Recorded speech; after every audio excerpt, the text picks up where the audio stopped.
Ruby red lips, lazy tongue, and a heart blue as glacier ice. I was warm, but I wasn't willing to ignore everybody's advice. The more I gave, the more she took. She walked away without a second look. One more page in that great big book on high. You can learn to love anything, even a bird in a cage will sing a song. Even if it's wrong, even if it kills you in the end. You can learn to love anything, trade your heart and soul for a ball and a chain. Anything can bring you pleasure, even pain. Pick your poison.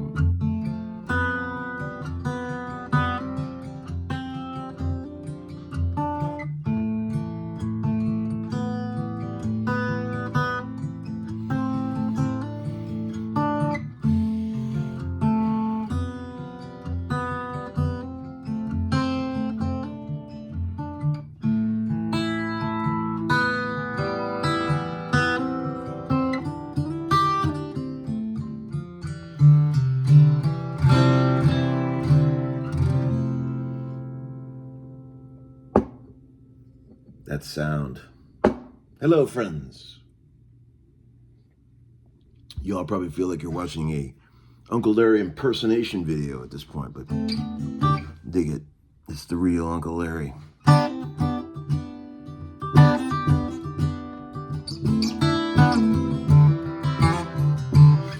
Fresh home from a day 3 of sessioneering, and man, we are working. It's a nice pace, very relaxed, but we're working, friends. And you got to put your thinking cap on. There's a lot of mental, sort of mental exercise, different than digging a ditch or doing asphalt like I used to do when I was a kid. Did I ever tell you about that? My brother Mike had a paving company, very small time. In the summers when I was a young man, I would get the shovel out. It was a very small time operation. He had an old dump truck from the 40s, and it would only go about 35 miles an hour. And we would go get a hot load of asphalt and drive it down the highway 35 miles an hour, hopefully get to the job site before it got cold, right? That little tune I was just playing, God, I fucking love that song. It's called Poison, and it's written by my friend Chuck Cannon, who you guys have seen open for us on gigs in the past. Guthrie and I are humongous fans of Chuck Cannon. He watches the show. He sent me a sweet text last night. Hey, Chuck, I can't sing that like you do, but I sure like that song. So at my little birthday gig on December 20th, I asked a couple of really close friends that are way better singers and songwriters than myself to come join us for a real intimate little thing. I figured I'd start the night with a small electric rig sitting on the stool, and then I would have like 4 or 5 different amazing songwriter friends come up with an acoustic guitar, and they would play a couple of songs with me. I'll accompanying them with the electric, and they play and sing their acoustic, right? And I got Jeff Steele, who you guys know and love, I'm sure.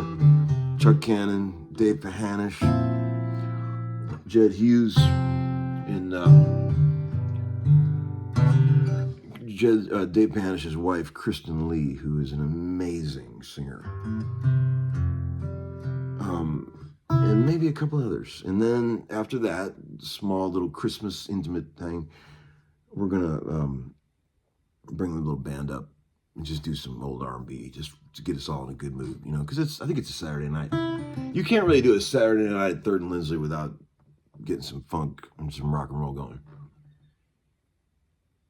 The guy that owns the joint, Ron, was like, dude, I love you and everything, but you can't just do an acoustic set on a Saturday night, because the kids get bored, and I get it.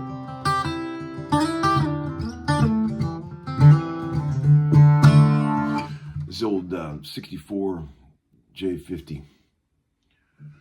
You know, these aren't known for being, you know, amazing guitars or anything like that, but every once in a while you'll find one that's got some juice. This guitar records really well. I've always very pleased with the results when I get this thing on a microphone. It's not right for everything, but the things that it is right for is definitely right for.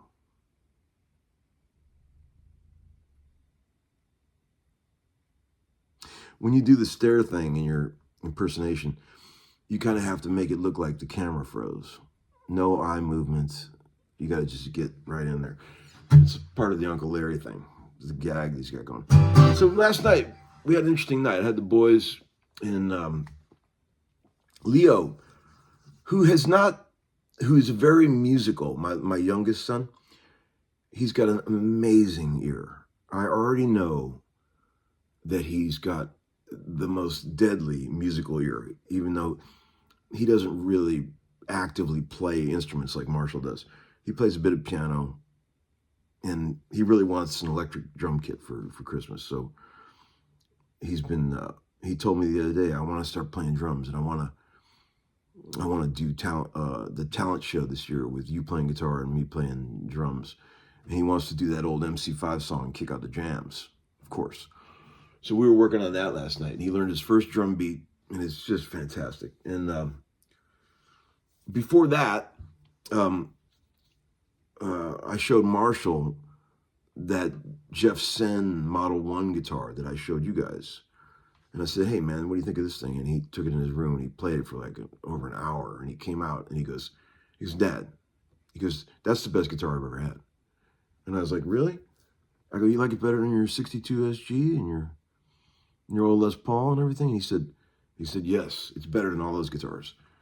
And he loves the way it sounds and the way it bends and plays. And I made a little video of him saying that, and I sent it to Jeff.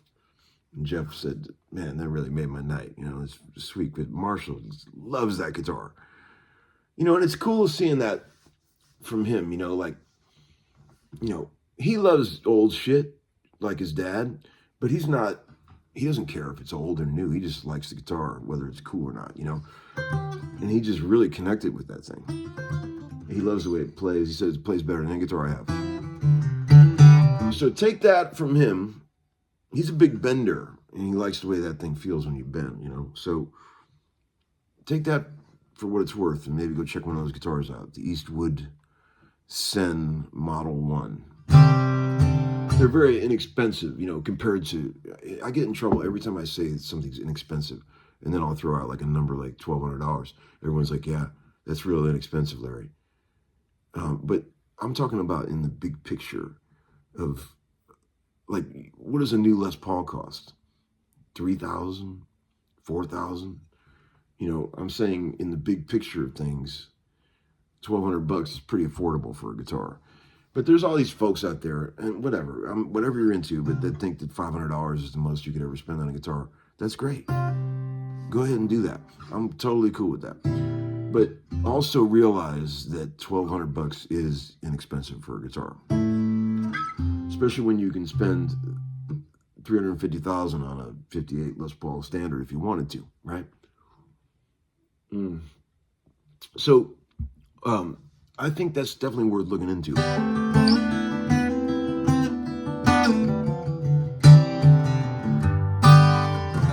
And I really want to say thank you for all the people who have been doing the hilarious impersonations. I know we talked about this last night in the restring video, but man, I'm getting a kick out of it.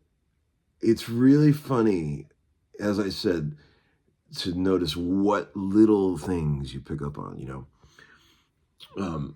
I was kind of curious, like when I first launched this thing, you're like, how much of the little details are they going to pick up on? And man, you guys don't miss a trick. Even people from, you know, countries that are not the United States of America are picking up on the very American inflections of what's happening in my Cleveland speak, you know. And man, I love it. It's great. I guess in a couple days we'll probably have to decide a winner or two. It's gonna be hard to pick, and I hope you guys are getting a kick out of watching them, because I certainly am. My boys really liked a couple of them, and sometimes I'll show another one and they'll be like, "Yeah, it's pretty good, Dad, but it's not as good as that one or that one." They're pretty brutal with their honest opinions about things. But let's see. It's supposed to get cold again out here. It's starting to really feel like winter here in Nashville, and I really like it, actually. I like to just get my ass on the recliner, which is located right by the fireplace, and get that cold beer and that remote control. In the South, you got to put emphasis on the second syllable of remote. You got to say remote control, to make it sound official, Southern. Let's talk about my favorite chord in the world. Dave Cohen and I were talking about this on the session. We've got lots of time to talk. The keyboard player. I said, well, Dave, what's your favorite chord? And, actually, that's not exactly how it happened. We heard a chord, and I said, man, that's my favorite chord. A minor 9. You know, to get technical, it's a 4-note chord, okay? That's what I was just playing at the beginning of this video. If you took your D chord that you know, and you took the top 2 notes, string locker, and you went down 2 frets with them all, and then you play the original part.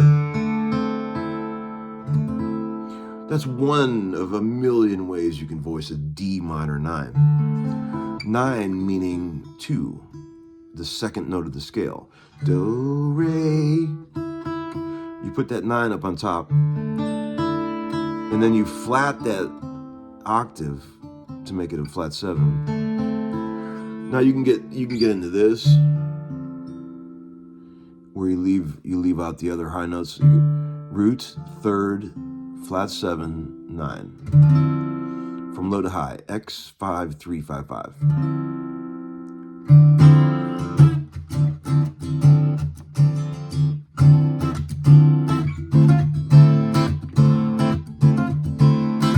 So it's just so much you can do with that voicing. You're kind of implying a C over D when you play a D minor 9. There's these 2 notes, the root and the 3rd of the C chord, are implied over the D. But what makes it cool is you still got the original minor 3rd of the original chord. And then also, so now at this point, you're implying an F major 7 over D. Okay? If you want to get crazy, you can put the 9 on top of that. Still have your bass. At that point, you would call that a D minor 9 sus, right? Which would be a 5-note chord. Which is, I look at these chords like chords over chords. Like when I think of a D minor 9, I'm thinking of F major 7 more than anything. Like, it's all the same shit. Like, you got that shit imposed over D.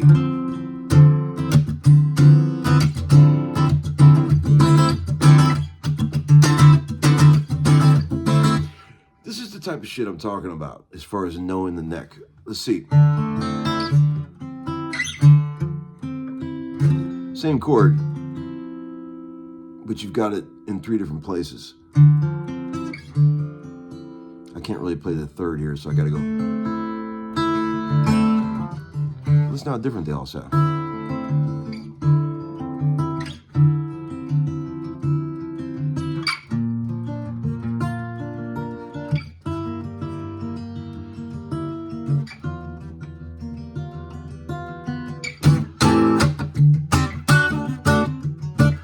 See, that's the kind of shit right there that a J50 doesn't do. When you really bang it, completely caves in. Completely winces and chokes down, and it sucks energy in instead of pushing it out. So this would be a terrible guitar to take to a bluegrass jam. As cool as it sounds, you would be killing yourself on a bluegrass jam with this guitar. And then if you go and change the ceramic saddle to a bone saddle, you're just killing what this guitar is supposed to do. You know, it's just this sound. It's, you know, it's like, well, the train left the station. It's that sound, you know. Or Angie.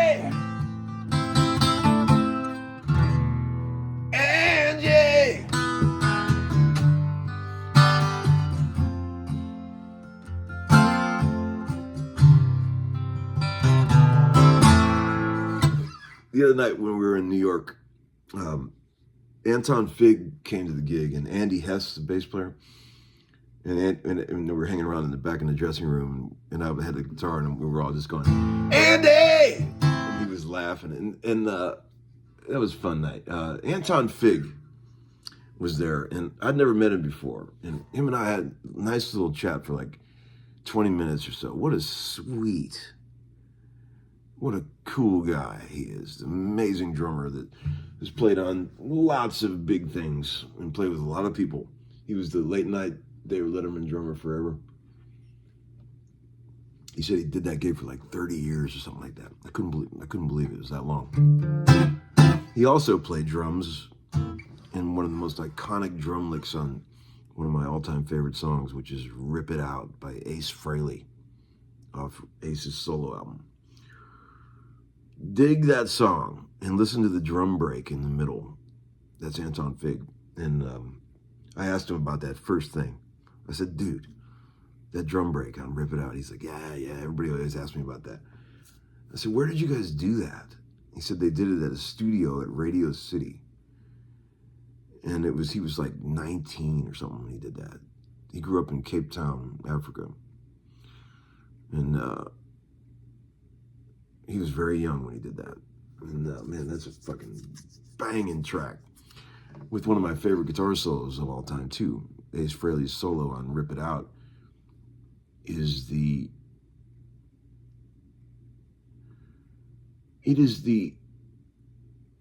poster child of what a humbucker into a Marshall solo should be. It's amazing. Check that track out. If you probably already know it, but if you don't know it, dig it.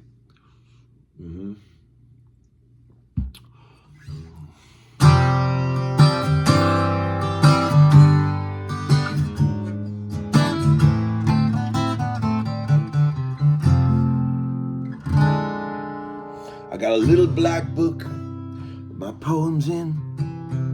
Got a bag with a toothbrush and a comb in. But I'm a good dog, they sometimes throw me a bone in.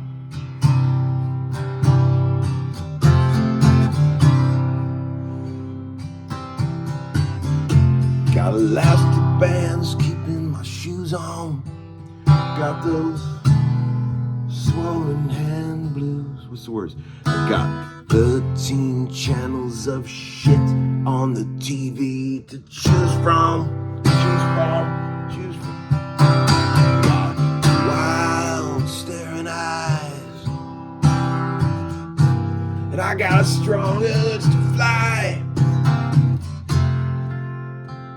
But I got nowhere to fly to, fly to, fly to, fly to, fly to.